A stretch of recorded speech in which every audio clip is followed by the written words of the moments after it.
Chair. Okay, thank you. If everybody wants to turn off their camera until it's... Okay, everyone's in. What's that one? I'm turning it off right now. What is it? It's his camera's off. Like...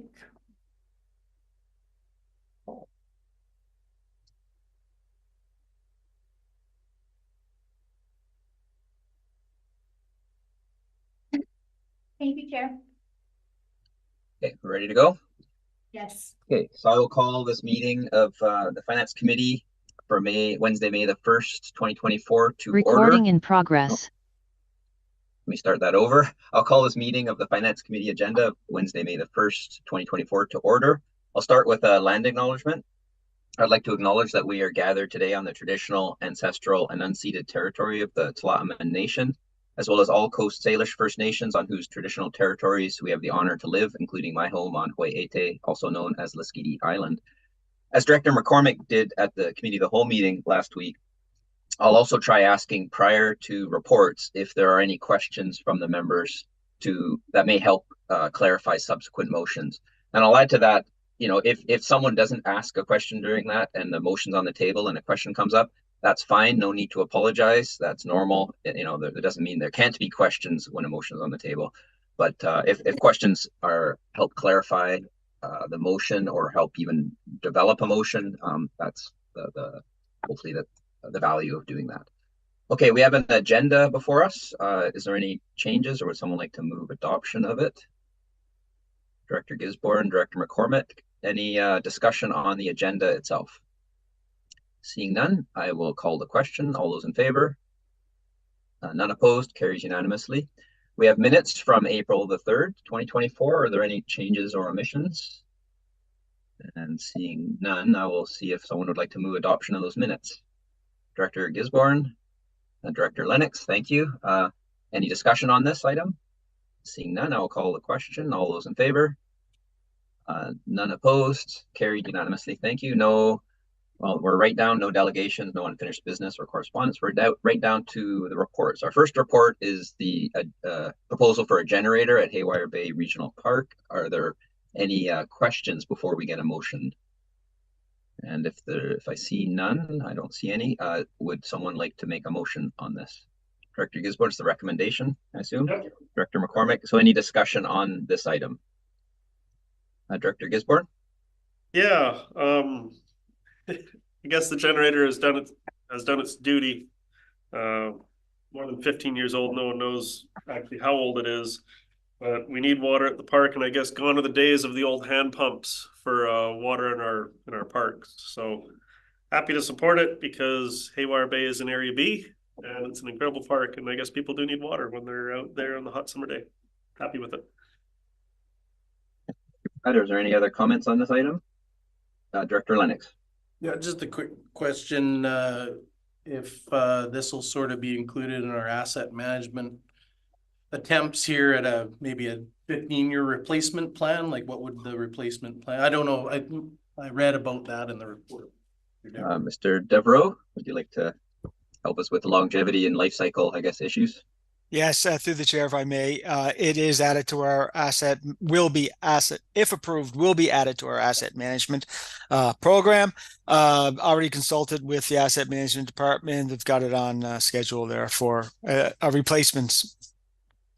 Perfect. Excellent. Thank you, Director Elliott. I noticed in the report it talks about the generator being needed for water treatment. So does that mean that all of the water that comes out of the hoses at Haywire Bay is treated water? Mr. Devereaux? Yes, through the chair, absolutely. And it's a requirement by Vancouver Coastal Health that we supply the public with water. It is tested during the summer every 2 weeks as well, and samples submitted to Vancouver Coastal Health, like any of our other larger water systems would have the same kind of criteria. Wonderful, thank you. Thank you for that. Are there any other questions or comments? Seeing none, then I will call the question on this item to get a new generator. All those in favor? None opposed, carried unanimously. Okay, 8.2 in the Myrtle Pond Water System Boundary Extension Policy and Reserve Fund Bylaw. Are there any questions from the members? Director Gisborne. Yeah, I got a question. I read the report and I also attended the public engagement sessions. When I read the policy, individual service policies, Myrtle Pond water system, it wasn't clear to me around like the property owners and the public's role in relation to, I guess my question is, with this policy in place, should the board force properties to join the system, or is it up to the property owners to sign on to the system? Because when I read some of these, some of the language in here, it seems like, well, it's up to the board's discretion to expand the system or not. And I'm just, that's where I'm kind of wondering, if this policy is passed, can the board just say, you know what, we're expanding the system and you're part of it? Or what protections is there for those that don't want to join? Mr. Devros, I guess this is supply side, demand side aspects of the policy. Who's doing the pushing and pulling here? Thank you, Chair. Through the chair, the idea is that property owners would petition the board to join the system, but it would be up to the board whether they actually can join or not. That decision remains with the board, so that if circumstances change down the road and it wasn't as is, water supply had changed, service lines had changed, the board has the discretion to change any expansion promises or obligations. So my understanding from that answer is, Ms. Jones. Yeah, thank you. So expansion of the service would follow the requirements of the Local Government Act. They would have to petition, or there would be for service. So we don't just add property owners. They have to, in a petition, it would have to be like at least 50% of the owners, or through an alternative approval process or referendum. That's how a service is expanded. Okay, yeah, and that was my understanding, but I didn't see that language referencing the addition to a service or like that legislation requirement in the policy. And I think if we did have that language in the policy, I would feel a lot better about it, because I guess I'm getting more into discussion now, but that was really my question is, can the board force this into areas? But hearing from our chief financial officer, I'll save the rest of my comments for when we get into discussion. Chief corporate officer, but it's oh, sorry. That's quite okay. Director Elliott, you have a question. Thank you.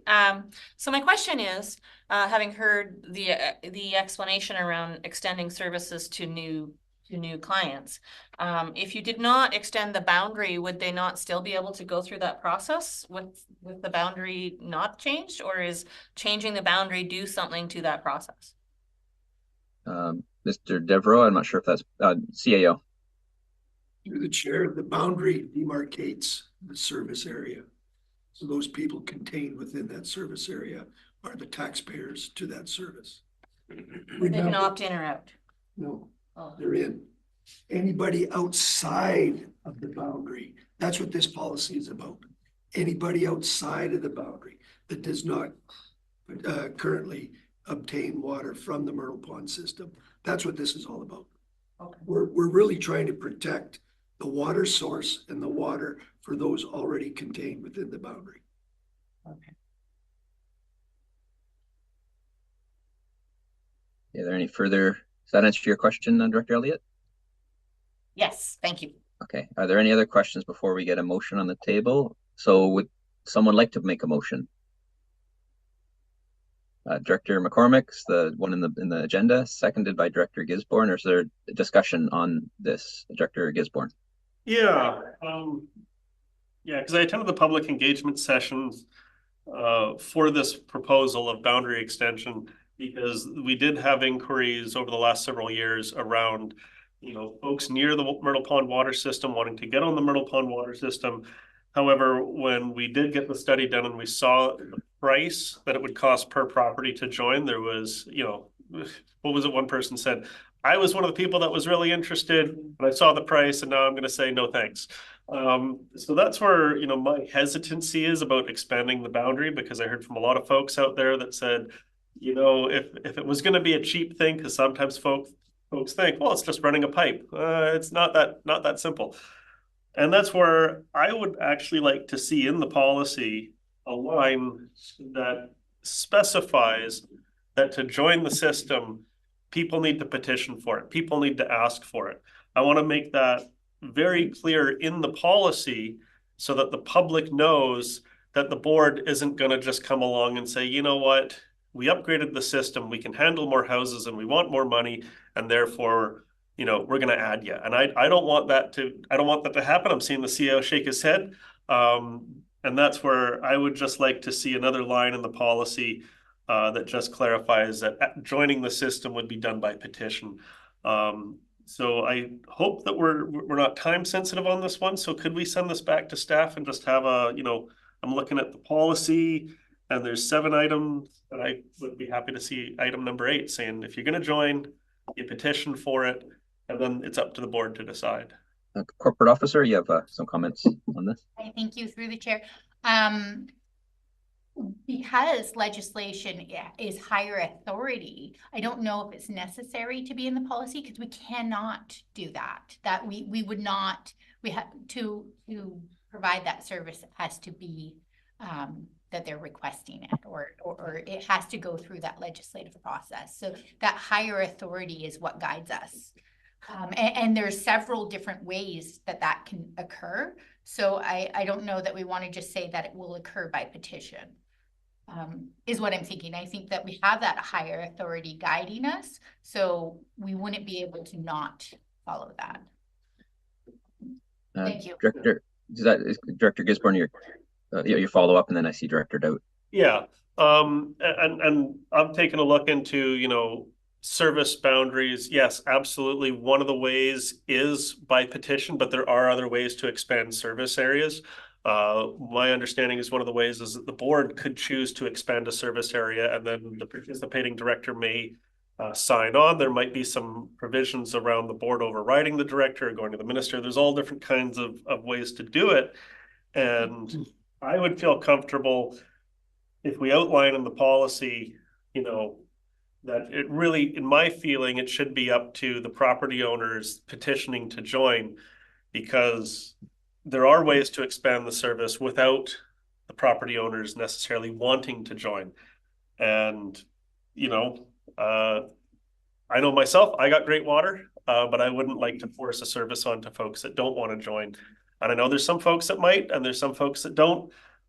So I would actually be happy to kick this back to staff with some policy options of, you know, how do the property owners go about joining the system, and making that clear in the policy that says, hey, this is what the legislation says, and this is how the board will consider expanding the service.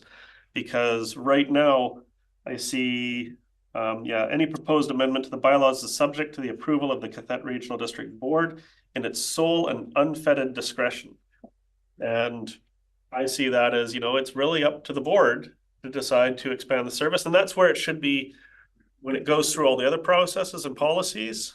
But I don't want it to even be perceived that in the future we start telling folks, no, you got to join the system when maybe they don't want to, because that's what I was hearing from the public engagement session. So I'd be happy to kick this back to staff and have policy number 8, because there's 7 policies, and policy number 8 talking about petitioning for service, because yeah, that's how I feel. Yeah, Director Doubt, and then I'll add my name on the list. Yeah, I just suggest it's a good idea to be careful what you include and figure out the limits of that inclusion. If you want to reiterate everything in the provincial legislation about expanding a service, okay, and put that in the bylaw, then you have to do the whole thing, and you have to get it in there in its entirety. And I'm not sure that we can, as a board, can rule out doing anything that's possible in the legislation. So, yeah, the mistake you can make is by quoting part of legislation and then having confusion between the legislation and the bylaw. We don't have to imagine every eventuality and try to prevent everything. We can have a policy that goes with the existing legislation, because there is, my understanding of what the corporate officer and the CAO are telling us, provincial legislation about how a service can be expanded, and to try to work every bit of that into the bylaw is quite a huge task, I think, and end up with a 500-page bylaw.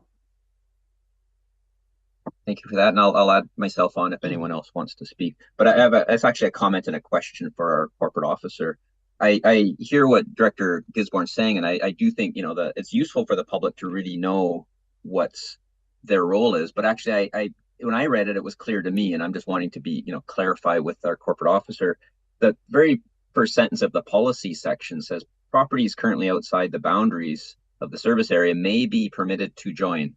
And I think those are the words to me that says that's not that doesn't say we will, you know, the policy doesn't say the board will consider adding properties to the service area boundary. It says they may be permitted to join, which to me is pretty clear language, at least from a policy wonk perspective, that's, you know, we would consider allowing it, and then here's the conditions, you know, 1, 2, 3, and that actually, if you may be permitted, it'll be subject to all these other rules. So I just want to clarify with the corporate officer, are those concerns raised by Director Gisborne not meant to be captured by, in a sense, by that? And, you know, I'm not saying it couldn't be clear, and for some lay people could be written more clearly, but to me, it seems pretty clear. And I don't know if that's how most of our policies are written in that way. Corporate officer? Yes, so thank you. So yes, I think that is the intent there. And number 2 too, as well, says expansion of the boundaries of the Myrtle Pond water service area requires an amendment to the Myrtle Pond, the Myrtle Pond local service establishment bylaw. So, number 1 there, says that. And so that is where you would get the legislative trigger. Thank you. And I know in the rationale, it also has this language. It says the, you know, means of the inclusion of properties outside the service area that may be permitted to join through payment. So I think, you know, I don't think local governments are really allowed to force someone, but you know, and I can hear that if some people don't understand that they have to ask, but I think for clarity, it's not going to happen that we're going to impose anyone to join, because we can't, and it's not how the policy is. So I think those properties that want to join have a mechanism to ask. But a corporate officer? Yes, so sorry, I just wanted to provide a little bit of clarity on the being forced. So of course, the legislative process is based on the majority of, you know, a community might want to join. So that might trigger people to go, but that's with any service that ever exists, you know, or that we're going to establish, is that 10 people in the neighborhood may want water and 2 may not, but that could trigger it. But it has to go through the legislative process in one way or another. Right. Thank you. Any further questions? Anyone? I see Director Gisborne. Anyone who hasn't spoken yet? And seeing nobody, Director Gisborne. Sorry. Well, on the chair's point, the inclusion of properties currently outside of the Myrtle Pond water service area that may be permitted to join the service area through payment of the amount payable under the adopted Myrtle Pond water system capital inclusion charge bylaw. So to expand on that comment, that yes, properties may be permitted to join through payment. So to expand on that, does that mean that if a property owner doesn't want to join the system, they just don't pay? So if the board decides to expand the service and you have, you know, 3 properties that say we want to join and 1 property says they don't, and the 1 property just says, well, I'm not going to pay, and therefore they're not part of the service? Because I didn't think that's how the legislation worked. It's once you're in, and you got to pay the fee. That's my understanding. CAO? Through the chair. I believe the director is taking the whole context of this policy out of its intent. The intent is to protect the water system that exists. And these supposed scenarios probably are never going to arise because we've got a finite number of residents in this boundary that we have to provide the water to. And that's what we're trying to protect. And we're only looking at what is appropriate if somebody outside of these boundaries wants to tap in. And so these scenarios of what if the board expands, I don't think that'll be a player in the future. Director Gisborne, you have a follow-up there? Yeah. The reason why I do raise this concern is in the area BOCP, there's a reference to a 2009 water study to provide water to the Myrtle Pond water system from a variety of sources, either city or Hamel Lake or even Lois. And if we get significantly greater supply to that water system, well, one of the best ways to make water systems cost effective is to increase the number of users. Right now, if it's the same source of water, yeah, we need to protect the existing users from, you know, a whole bunch of people wanting to join the system. But if that water system gets connected to a different source in the future, this bylaw will still be on the books. And that's where the old saying of, you know, hope for the best, but plan for the worst is where I'm trying to do my job to look at the possible scenarios around this water system bylaw or this water system policy, which affects the bylaws. And I just want to make sure that, you know, 5, 10, 15, 20 years down the line, when this policy is still on the books, that it is clear that it is still meeting the original intent, because things change. And that's why I would be very happy to kick this back to staff. There's a number of ways that people can join the water system, either through petition or by the board deciding to expand the service area. But my understanding from a lot of the conversation and the context and the discussion around the table is that this would be initiated by the public through petition. So I would like to see that in the bylaw or in the policy, that this will be considered based on petition from the public. I don't want, 10 years down the line, we might all not be here and then a new board decides, hey, let's start adding people. So using the CAO's advice from previous conversations, if we're not entirely satisfied, I think we should kick it back to staff. And I don't think there's a huge rush on this item. I don't think we have anyone chomping at the bit. So I would move that we send this item back to staff for consideration of inclusion of a divisional policy for petition to join the service. I'll second that. Second by Director Lennox. Okay, so there's a motion to refer it back to staff. Is there any discussion on that motion? Okay, Director Elliott. Pretty clear. So I want to learn, I just have a question. My question is, no matter how remote the possibility is it possible that somebody sandwiched between some lots that want to join the Myrtle Pond system get roped into joining without wanting to? Is that actually a possibility under how we work things? Thank you for that. Corporate Officer?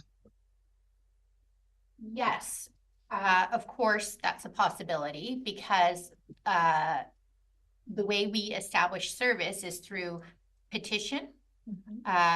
In this case, alternate approval process or referendum. And in those cases, so for petition, it has to be at least 50% of the property owners representing 50% of the value who petition for the service.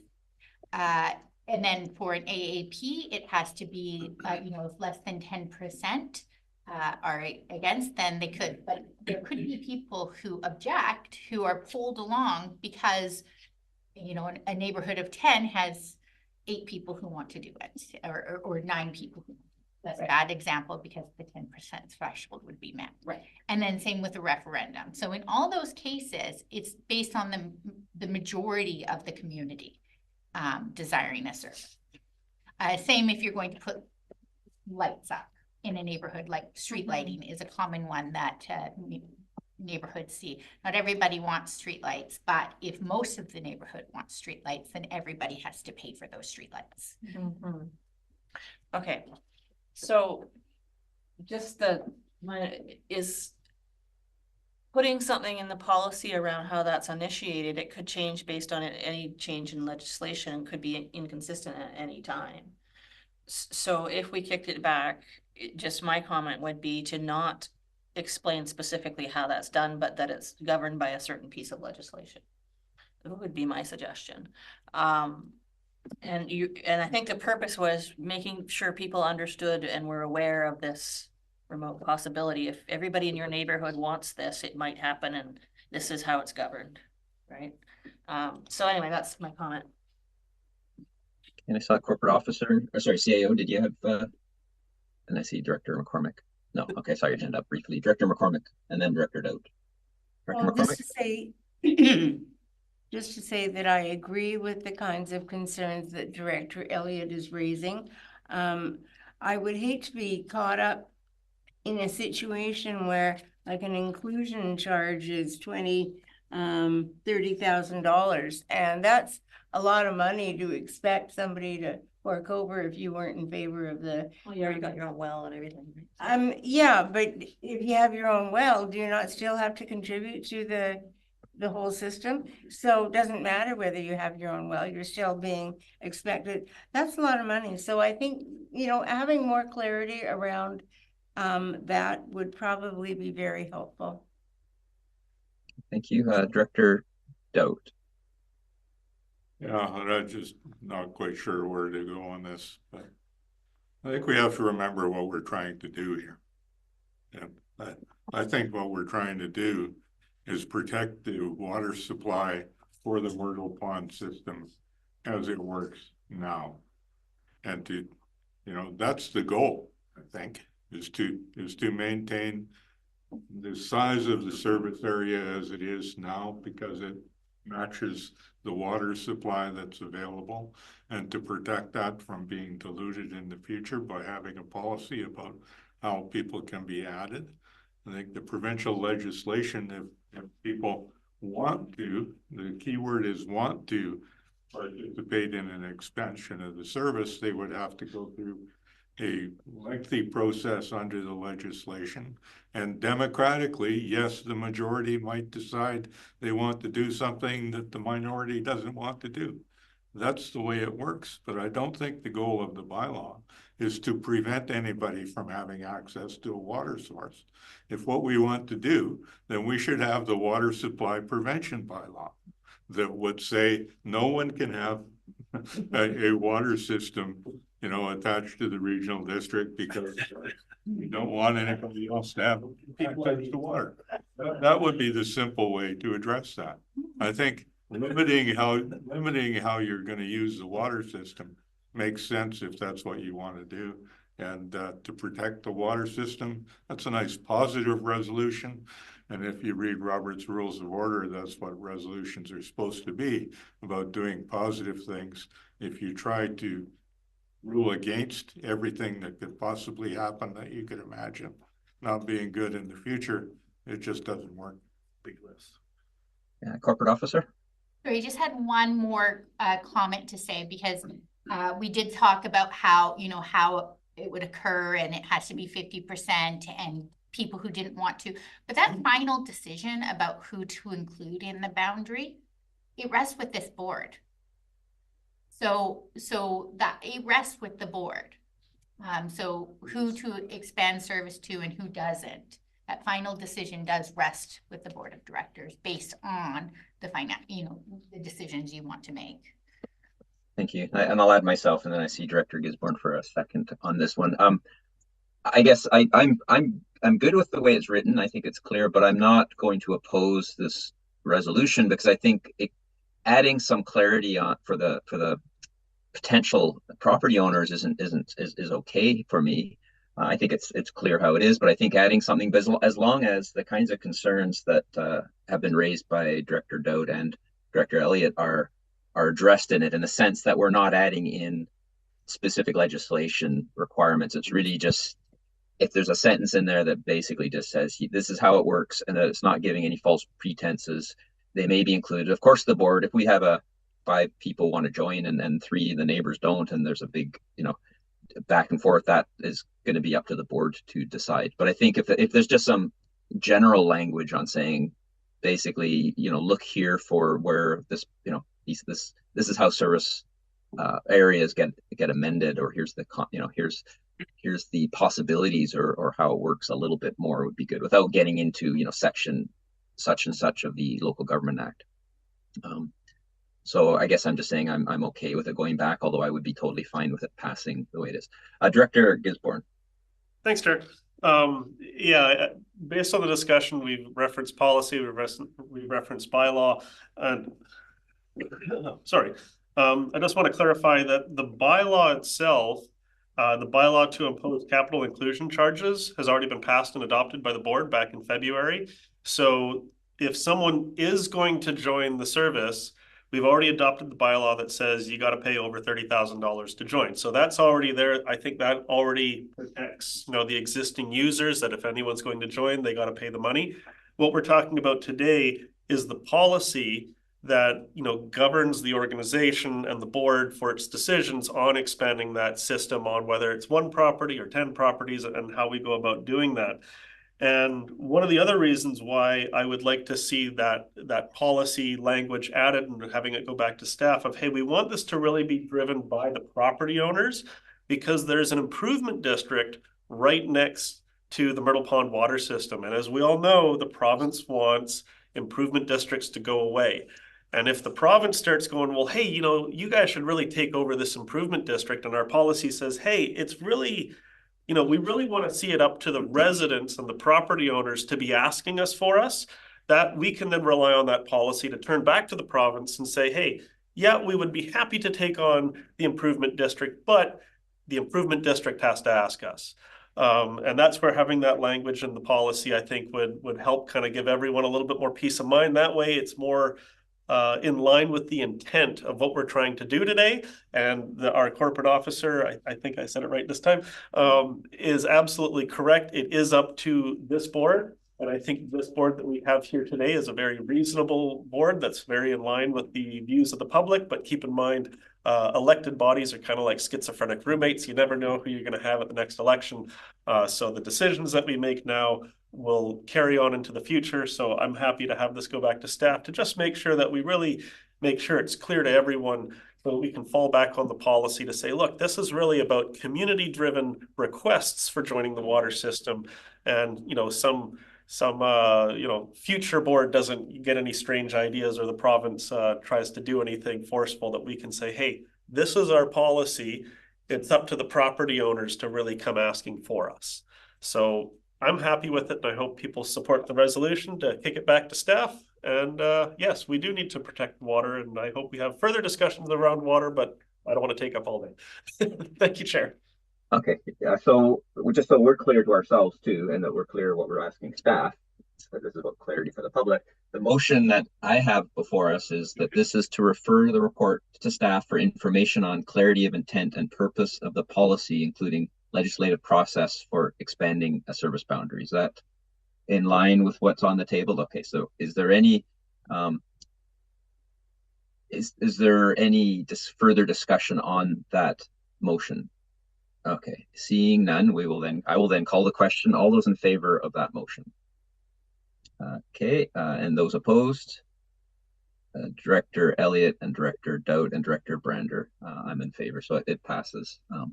So we will get a bit more clarity on that, and hopefully it'll be a minor change. Okay, on to the next item, 8.3, Myrtle Pond Local Area Water System Rates and Regulation Bylaw. Are there any questions on this before we get into a motion? Seeing none, then would someone like to move? Director Gisborne making the motion. Would someone like to second that? Director Lennox, is there any discussion on this item? Director Gisborne. Yeah, I read through the proposed changes. It seems to be, a lot of administrative housekeeping. I don't think I missed anything. Is there any input from staff on this item? Corporate Officer, seeing you shaking your head. Or For who would me, that? thank you, Chair. Then for you, okay. And I see Ms. Lily's there, so I saw also her shaking her head. So I guess not. So is there any other discussion on this item? Seeing none, then I will then call the question. All those in favor? None opposed, carried unanimously. Okay, so we're on to 8.4 financial assistance policy amendments. Are there any questions before we get into this one? Director McCormick. Thank you, Chair. My question to staff is, do we not already ask an applicant for grant funding to specify how much money they're asking for? I'm a bit puzzled by the line that says, I think applicants to specify the amount of funding that is being requested, when it's my understanding that we already do this. I'll turn over to staff in a moment, but I believe we do in general, but there's no specific line. It's mostly just putting a line there and saying, write your number here, as opposed to including it in a general budget that people put in different places. But I'll ask Ms. Lillies, on who's here. Maybe she can clarify for us. Yep. Thank you, Chair. Through the chair, the line, you're correct about the line. We just wanted to make it more clear that there was a spot where they could indicate how much they were requesting for funding. And that is the first proposal there. The first change is just to add that in. Great. Does that answer your question, Director McCormick? Well, not entirely, because I remember looking at the charts that we typically get when we get all of the grant applications and what they're asking for and how they fit in the whole thing. And I remember seeing those totals of what the groups were requesting. So I'm still puzzled by that. You're saying that doesn't occur, even though am I imagining it? Well, they do, but so if you look on page 14 out of the staff report, that's shows in red what is being proposed to be added by that piece of the motion, of the recommendation, which is basically just it's simply just adding a line. So the form is exactly the way it was before, with the addition of those red lines, which is basically saying that just separating out and making it in a separate line to say total project budget and here's the funding request. So it's just forcing them to put their number in a certain place, as opposed to, so it's not new asking them, it's just new telling them to put it in that place. And so is that correct, Ms. Lillies? Okay, I see a nodding. So is that okay, good. So Director Elliott, you have a question. Thank you, Chair. So my comment was, I recall that sometimes when we were looking at these, some proponents would put a budget for the amount they were asking for, and someone put a budget for the whole project, and there would be a section for QRD, but it was not always clear to us if the entire project budget was being asked for or just the budget for the QRD funds. And so we talked about doing this a while back to add clarity to the people who were applying, that they could put a total budget and how much the QRD in two separate line items, so that it was easier for them to figure out what to put in the application as well, because it wasn't always clear to the person applying what it was we were asking for. I don't have a question. It was a comment on the conversation. Thanks. Thank you. Are there any other questions? Director Doubt.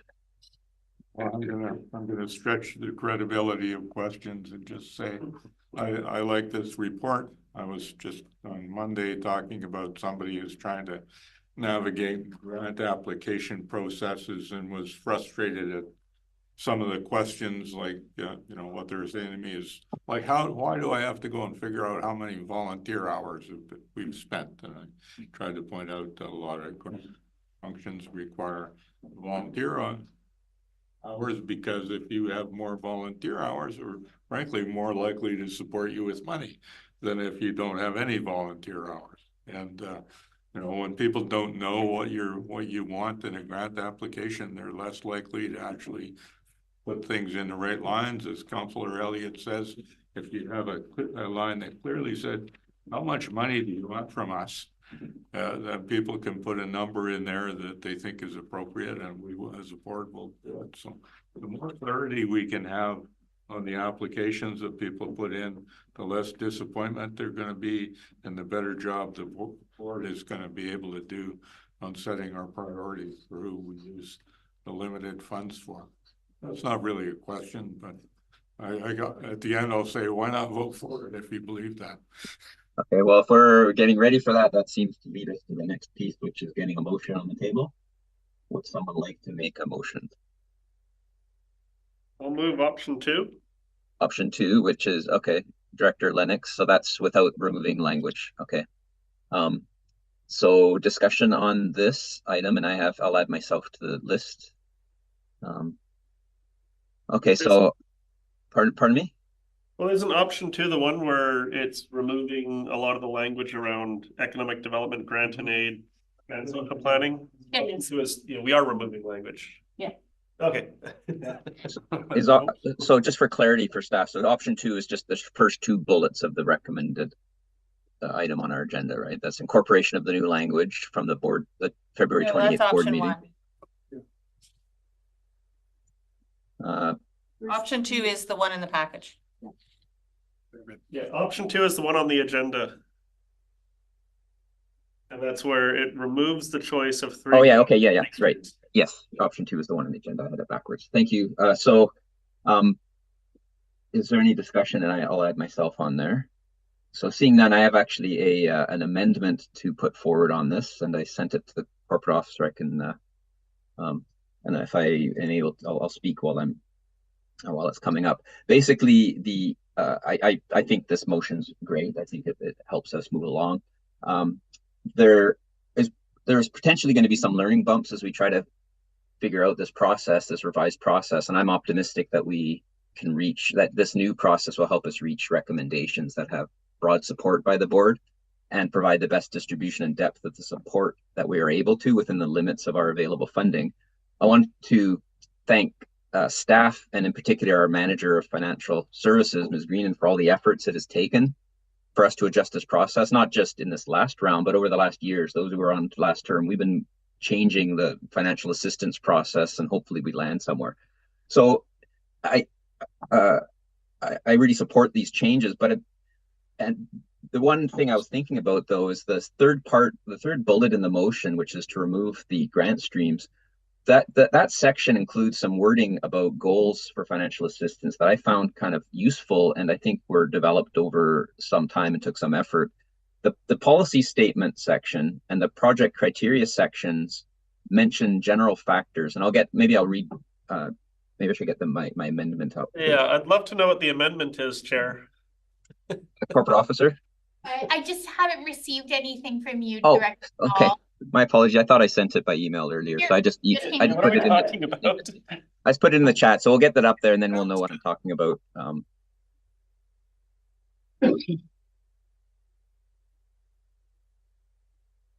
And is there a seconder to your amendment?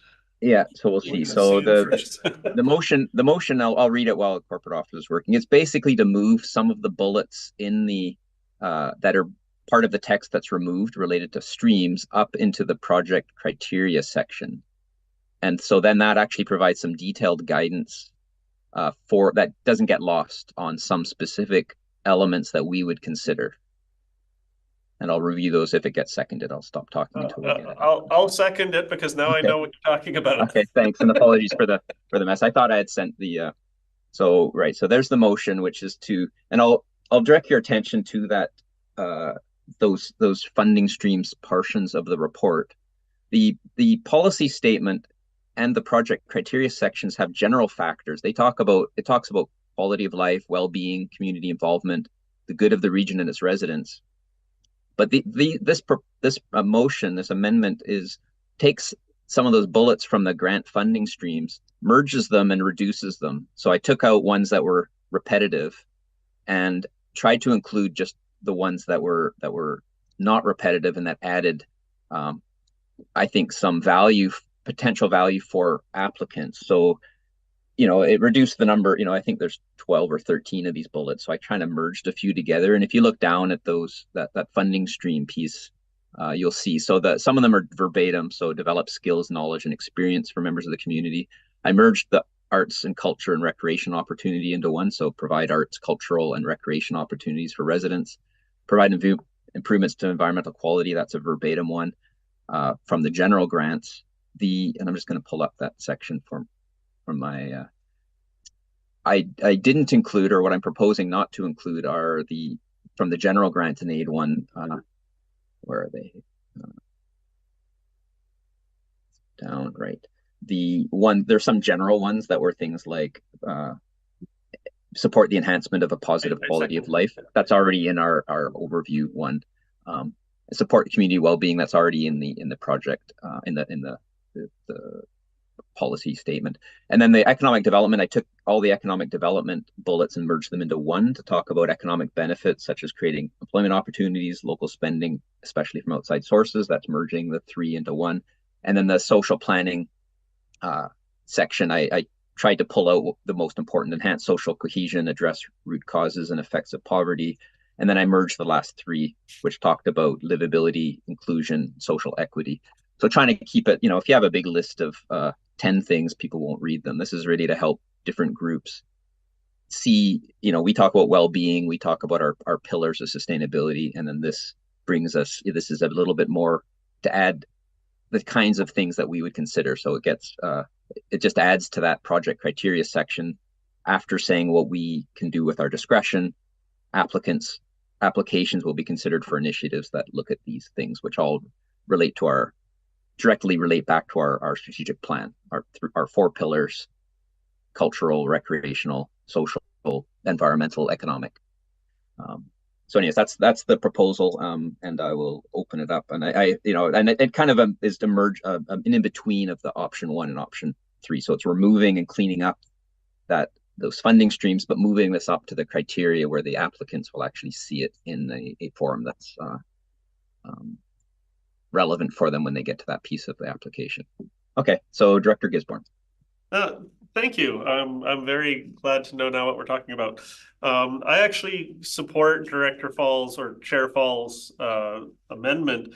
The one thing I would like to add or potentially change, though I don't like doing amendments to amendments because they're frustrating, is the language is nice because it will help the applicants, when they write in describe your initiative, they can describe it based on, what things that we're considering and what's in our strategic priorities, and help us kind of align with what's going on. The one thing I would be a little hesitant on is it says, we'll consider initiatives that, do all this stuff, but some applicants might look at that and go, oh, well, I have to meet all of these criterias. So part of my brain thinks, having some language in there that says, we'll consider these things, but are not limited to, and then it goes through the list. So that way, you look down the list and you go, well, we fit that item and that item, but we don't fit that item. And that way the people go, okay, I can still apply. I don't have to meet all the checklists. I don't have to meet all of these things. So that's where I'm just thinking, maybe when our staff rewrite this, they can just add that little bit of language that says, hey, this is what we're going to consider, but it's not limited exclusively to this list. So I get the intent, and I think our staff can massage it in a proper fashion. I think I'm seeing a little bit of nods around from our staff. So I'm actually happy with this amendment. I guess that's a question maybe for the corporate officer. Would there be do we need to be really specific with the language here, or would there be an ability for staff to make this a non-comprehensive list, or adding wording like applications that would be considered for initiatives such as, or I'm not seeing exactly a simple way right off the bat, but I get the intent. Director Elliott, actually, maybe I'll wait for the corporate officer to respond first, if that's the question is, would there be an ability for staff to massage the wording a bit, or do we need to do that and give clarity right here and now? Just sorry, because the motion kind of seems very specific. Add the following text to the end of the project criteria section, and then it says that. So if I'm understanding the intent, it would be to say applications will be considered for initiatives that meet the following criteria, but is not limited. You're wanting different wording to that? Yeah, that meet criteria such as, or something like that.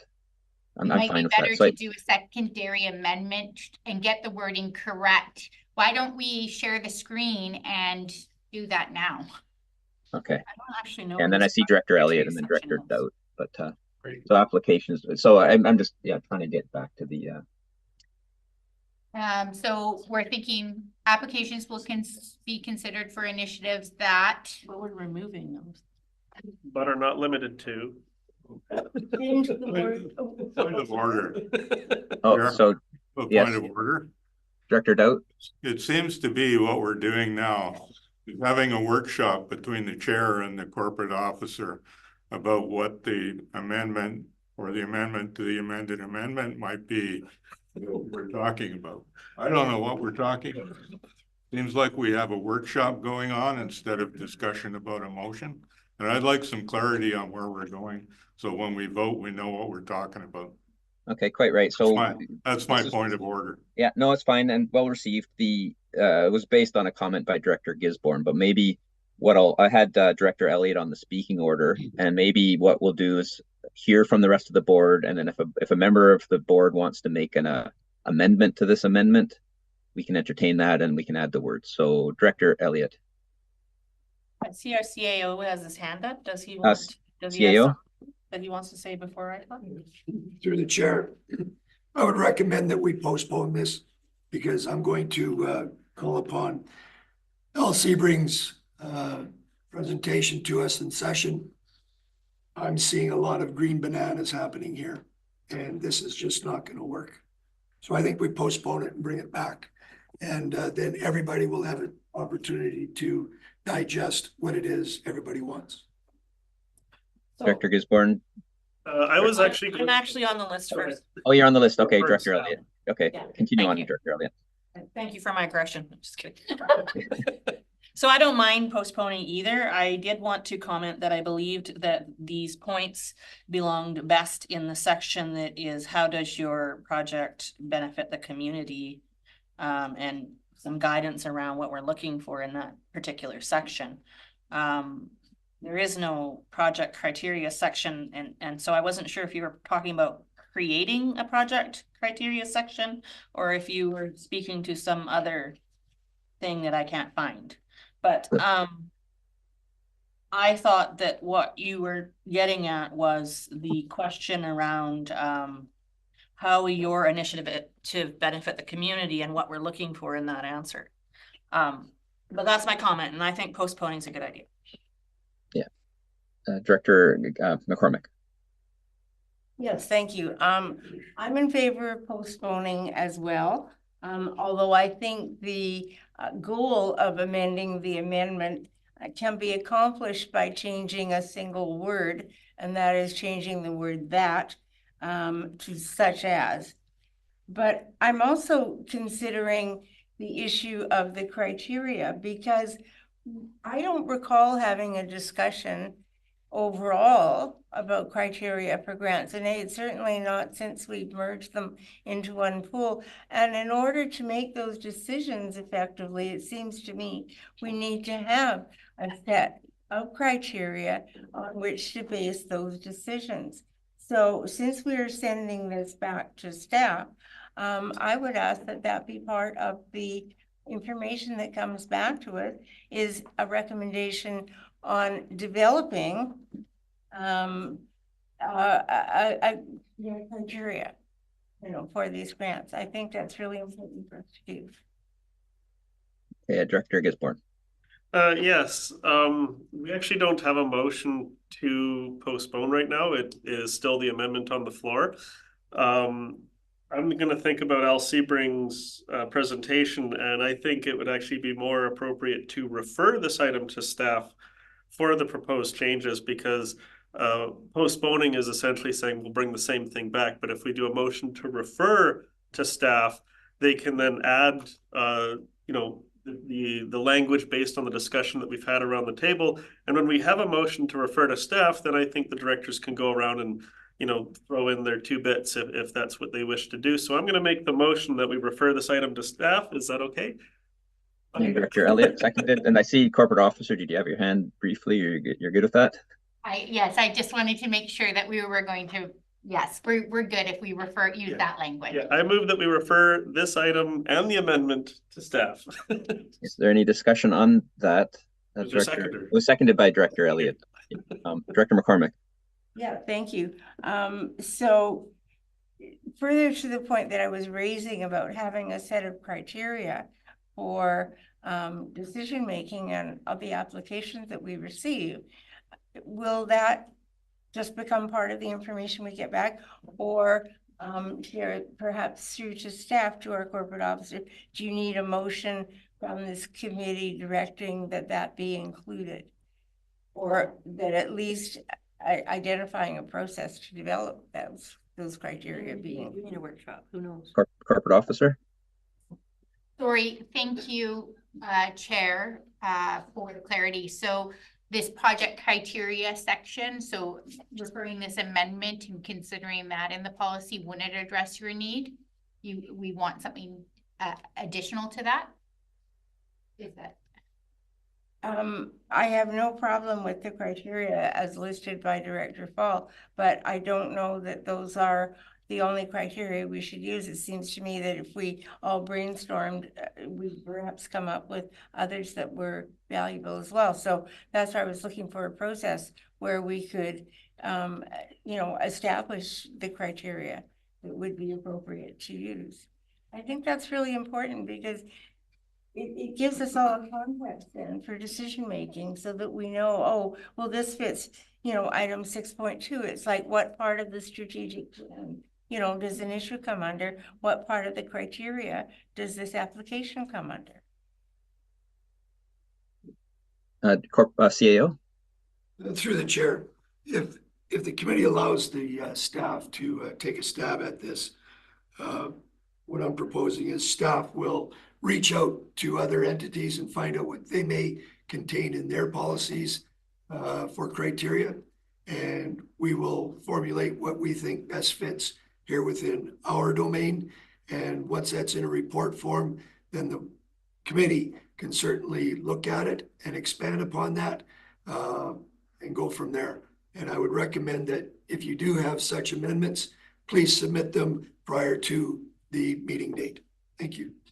Very good. Thank you for that. Thank you, Chair. That's great. Director Elliott, and then I'll add myself on. Director Elliott. Thank you. I'm in favor of the motion to refer it back to staff. I like the process the CAO has lined up, and I really agree with your point. And I think we need to also include some flexibility in our language as our strategic priorities change. Maybe we want to just reference alignment with strategic priorities. So as those change, so does the criteria without having to change the policy every time. And so some things that are a little less specific in their wording, but refer to our strategic priorities, I think is a good idea. So that was my comment. Okay, thank you. And I'll add myself on, and then Director Dowd. And I just want to say first that, you know, apologies for the green bananas, but I was looking at the 2 options.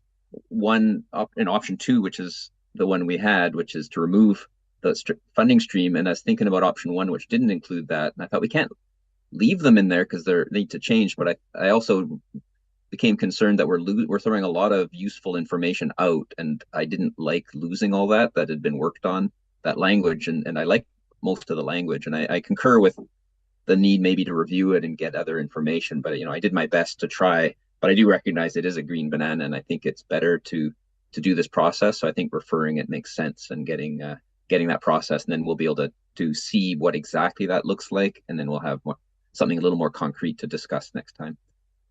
Director Dowd, I believe your hand was. Yeah, just next. To the CAO's request that we provide information before the meeting date. When do you think that meeting date might be?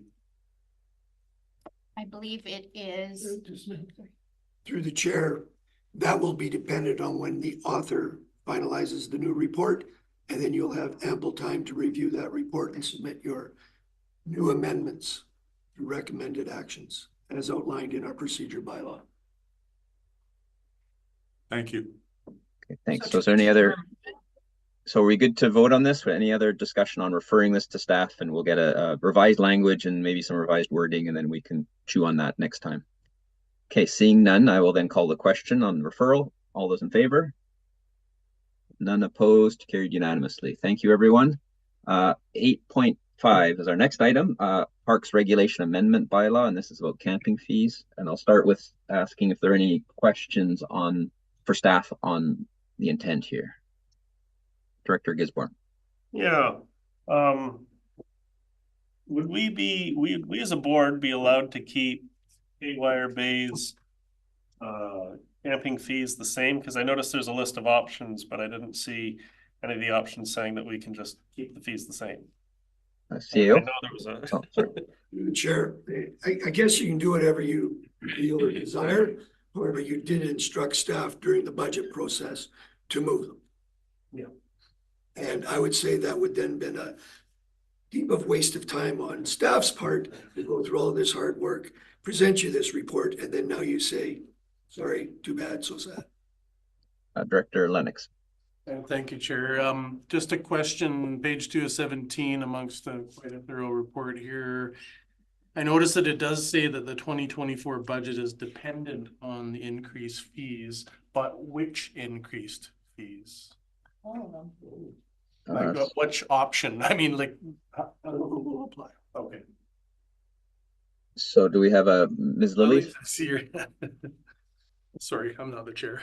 Yes, thank you. Through the chair, that statement was included because if we increase the fees starting July 1st, as the report is recommending, it varies depending on which option is chosen. So the financial plan just would be affected because we would bring in yeah, a different amount of revenue depending on which option was chosen. Sure. So it depends. Yeah. I get it. Thank you. It is what we kind of asked. So are there any other questions before we get a motion? Okay. So we're on to the motion. Would someone like to make a motion related to this item? Director McCormick, is that for the one in the agenda, I suppose? Yes. Seconded by Director Elliott. Any debate and discussion on the motion? Director Gisborne. Yeah. The reason I asked the question is I think about Haywire Bay Park Campground quite a bit. And I think about the purpose as to why the regional district owns that campground and why it came into existence. I'm not sure the history of Shelter Point Park, so I'd look to Director McCormick to understand the history of that park because it's not my neck of the woods. But Haywire Bay was created many years ago because a lot of city residents and locals were going up to Haslam Lake and camping around the water intake. And there was a concern that all the sunscreen and the human activity was getting into the water system. So we created Haywire Bay Park many, many years ago. I think Len Emmons was one of the folks at the time pushing for it many years before I was here. And the idea with Haywire Bay was to provide a fairly cost-effective way for locals to camp, folks that didn't have a lot of money, and that it would be more of like a rustic, the old school kind of camping experience. It's not like down at Wellington Beach. It's not like where you got the flush toilets and all the fancy stuff. It was, you got a hole in the ground to poop in, you got a nice place to swim, and hopefully, the working class folks and the blue collar folks can have a place that they can go and do some camping that they can afford. So when I'm looking at this amendment, I'm thinking of the site camping fees specifically is going from $25 a night to $30 a night is what the motion is got before us. And I'm thinking, things are getting tough for a lot of families right now. And I'm trying to think of, how can we make sure that the Haywire Bay Park is still meeting its original intent of being able to be cost effective for local residents? So I think the cabin rental fee, sure, I can see that one going up because that's not really that, rustic, you go out, you throw up a tarp and you sleep under it kind of thing. And I guess I got a question now that I'm thinking about it. Would it be possible to have like a two-tier fee system, like one, if you show up and you got your ID and you say, hey, I'm actually, you know, my address says I live in the Cathett Regional District and I should pay, you know, the lower fee. And if you're not from the local area, you're out of town or something, that you can pay a different fee. Would that be a possibility? I guess that's a question to staff. Would that even be legal? So I'm not sure who would be able to answer that. To CAO. Thank you. Through the chair, basically, practically anything is doable, but I think you're then putting a heck of a lot more stress on staff, and that is what we want our caretakers to be put through. Okay. And another point I just want to make is, I think we have to look back and say, gone are the days of rustic camping, because as you heard this morning or earlier, this morning, we've looked at Water treatment. increasing our generator, because we now have to supply potable water so we don't give anybody beaver fever. So I would say gone are the days of rustic camping. And if you want to continue to subsidize more and more and more these experiences, then you better be prepared to pay for it through the taxation and not the fees. Okay. Yeah. I think rustic camping still exists. There is a inland lake provincial park just down the road, which has you know, much cheaper camping. I think, what is it, $18 a night for the site, and we're looking at going up to $30 a night. And out in the rural areas, we've got how many lakes? 40 lakes, 50 lakes, something like that. And folks go out there and they camp, you know, all the time. There's folks that, you know, they show up next to West Lake out in Area B, and sometimes they're there for a very long period, and sometimes they start making a bit of a mess. And one of the concerns is, you know, if folks are just out camping wherever they want and making a mess, it starts to kind of defeat the purpose of Haywire Bay, which was to get people, you know, to a designated camping area. Because otherwise we might find ourselves, you know, if we keep raising the fees, you might start finding yourselves in a situation where you got a bunch of people camping up next to the beautiful Haslam Lake, which is where the city gets their water from, because it's a lovely area. So that's where, yeah, the CAO is correct. Do we want to spend a bunch of money on Haywire Bay? Because then that means we got to increase the fees. You know, we had an issue or an item in the past about, what is it, a $75,000 sandy dump station at Haywire Bay. Well, anytime we spend money, that makes it less rustic and more like one of those professional campgrounds. So at this point in time, I understand the increase in fees, but I would actually prefer to see Haywire Bay Park, just for the camping sites, staying at $25. The additional tents, you know, $5 to $6. I've always liked $5 because it's easier for change, but that's just me. And I can understand, and I can get behind the cabin rental fee going up to $60 a night, because that's a little bit of you know, it's a nicer experience. And I can't really comment on Shelter Point Park because it's not my neck of the woods, which kind of leads me to go, well, let's make up the budget by, you know, jacking up the rates at Shelter Point Park. But I don't know if that's entirely appropriate if I'm advocating for, you know, keeping the rates very similar at Haywire Bay. Thank you. Is there any further discussion? See Director Elliott. I like the motion as it is. I don't think it's an outrageous increase. I think it's fairly reasonable in today's world. I think you get a lot at Haywire Bay and it's not rustic at all. And that ship has sailed. And people who do want rustic camping will choose a different site, not Haywire Bay. I'm not in favor of all of these expenses in the parks being added into tax burden. I think the user needs to pay for the privilege of having that wonderfully serviced campground. And having these fees up so that the campground is paying for it itself also augments and helps with the learning center and all of the other services that are up there. And I think it's a credit to the area. I think it's wonderful. And I think two-tier systems for whatever they provide for locals are not worth it for the feeling that is left for visitors when they're subjected to that kind of thing. and it's not a welcoming feeling for those folks who are having to pay the higher tier because they're not local. And so I don't want to contribute to a two-tier system either. So that I like the motion as it is. Okay, thank you. And Director McCormick was ever so slightly ahead with her hand than She Director was, Lennox. So Director McCormick. I had no serious risk. Quick on the draw. So I'll spare everyone the history of the report, only to say it was a gift of a private family, the Johnson family, to the community, and it, through a process, became the regional districts. So my question is, or actually my comment, Chair, is a comparison between Haywire Bay and Shelter Point Park. Yes, the Shelter Point Park has a lot more amenities, but you have to pay to get there on a ferry, which pays by length. And if you're taking an RV or a trailer camper of any sort, you're paying a huge fee to get onto the island. So that more than offsets, you know, what you might get in the way of amenities to make it worth making that trip. So the two parks have always been the same, at least in my memory they have, and it makes sense for this recommendation to be supported, because we should continue to keep it the same for that reason. Okay, thank you. You, Chair. Director Lennox.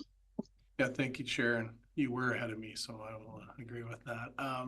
You know, what comes to mind here, you know, both those facilities are amazing, and we all value them highly. So what comes to mind is when I read the report, option 2 is the one we're discussing is just under $50,000 potential increase. What is the cost of those services? Sort of, you know, how much does that improve the service deliver, you know, the cost of the service of those services? CEO. Chair, we weren't asked to give you that. Okay. But this, if you recall, was all stemming from budgetary conversations of ways to help deflate the taxation increases. And I can tell you that this nowhere near makes this a break-even process. Yeah, thanks, Chair. I just thought that people reading the report, that would come to mind as like, okay, this is a potential increase, but what does it mean to the actual cost of the service? So, you know, I hate to see any increase for folks, families, especially that are camping, but you know, a lot of decisions we're making lately are about balance, and I think this is a reasonable balance. Thanks. Thank you. And I'll just add my comments to this. I think it's balanced. I like the idea that the two parks have the same fees. I think there's some optics there. I mean, unless they're really fundamentally different, I think from the public's point of view, that's the cost of camping in regional parks. And I think I think the public might not like it if one of them was higher than the other. They might think, well, why is that? That's not fair to whoever's paying more. I also concur with the CAO. I didn't look back, but I know our park budget is quite substantial, that this does not come close. And how you would even partition that out exactly might be tricky, but I think the fees, you know, it's kind of getting a little bit more, and it stems out of our long discussion about our budget. You know, there's sort of fairness on both sides. I totally, as someone who grew up camping, totally feel for families that even this amount might be difficult. On the other hand, there's also people struggling to pay their property tax bill, and they will be paying, you know, there's a hefty increase coming there. So I think there's sort of, we got to balance it around a bit and share the fact that these services cost money. So I think, and I also just want to conclude by saying I really appreciated the effort by staff here. The staff, you know, took a general motion, which was to look into this, and came back with so many options and lots of information. And I think it was really a lot of work done to get to this point. And I think the motion on the table, in my mind, hits that balance point pretty well. Is there any further, Director McCormick? Thank you. So when I look at the camping fee comparison survey that is in the report, we're still offering a bargain at $30 a night. It's certainly lower than a number of other campgrounds in this area. So yeah, regrettably, our costs have gone up, and that does need to be recognized. So I'm not convinced that we're still not offering a good service to the public, even though the fees are going up. Good, thank you. I agree. Are there any other comments or discussions? Okay, Director Gisborne. Yeah, our discussion of the budget around the tax requisition increasing is a very valid one, but the main tax increase that we're facing this year is from the Resource Recovery Center from Solid Waste Management. The tax requisition for regional parks went from $831,000 to $888,000. So the regional park service didn't see a massive jump. So that's kind of where my concern is. It's like, okay, we're having huge increases in solid waste, and the board, in order to try and address those increases, is trying to increase the revenue from regional parks. And I think that the public just needs to be aware that, you know, we're not jacking up the rates because the cost of the parks has gone up necessarily, but other services are costing more. And I just think that the board, we should keep that in our minds and our consideration when we're making these decisions, that yes, some services do go up in fees, but you know, I don't like, what is it? You don't want to take from Peter to pay Paul or something like that. So hopefully as the summer goes by, we'll get some feedback from the public, and you know, we can revisit this item, because I do feel a little uncomfortable with $30 a night. I guess I do have one question though, and I see Patrick Devereaux on our screen, and he can hopefully answer.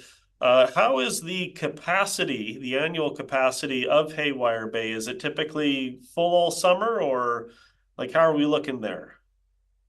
Mr. Devereaux? Yes, through the chair, if I may. Both parks have seen an increase in occupancy over the last 4 years, particularly since COVID. We had a spike, but it's really weather dependent and weekend dependent.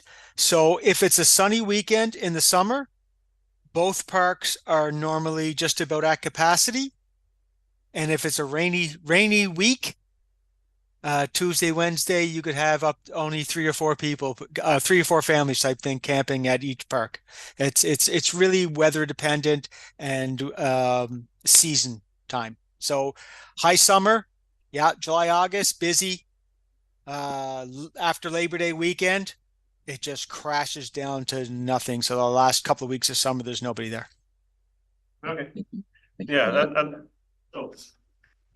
No, do you have something further? Yeah, and the reason I bring that up is that you know, the capacity and the demand is something to always keep in mind. You know, thinking like pizzas, if everyone's after your pizza, you know, you could either increase the price of pizza or make more pizzas. So I'm always thinking about, you know, could we expand our parks or have more camping opportunities in the community? But that's a discussion for a later date. I will vote reluctantly in favor of the motion. Though I would actually prefer to see the Haywire Bay camp fees stay at 25, but I think that'll get voted down if I do put that forward. So, Is there any further discussion around this? We've had a healthy debate here. Okay, I'll call the question on this item then. All those in favor? None opposed, carried unanimously. Thank you for that. We're on to question period. Is Mr. Glinski there?